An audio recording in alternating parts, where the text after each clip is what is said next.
All right, this is the Sprinter store. This is for your Sprinter van. It's pretty nice, actually. How this little cup phone holder works. It's pretty nice made. Almost looks like carbon fiber. Very durable. It holds all kinds of phones, adjustment, tight. This is kind of a cool thing right here. How you control like this.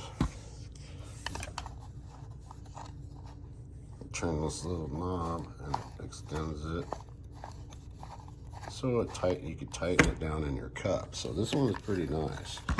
This is the best one I found so far. We've been shopping around trying to figure out which one's best, most durable, best bang for your buck. These I think we're selling around 30 bucks, so it's a good deal.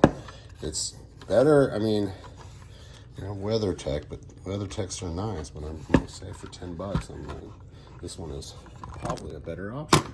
It also comes with these little double-sided sticky rubber pads, so you can make it even if your cup holder's bigger. Comes with 3 of those as well. But anyway, that's pretty nice for your Sprinter van. I would say this one's the best one we found so far.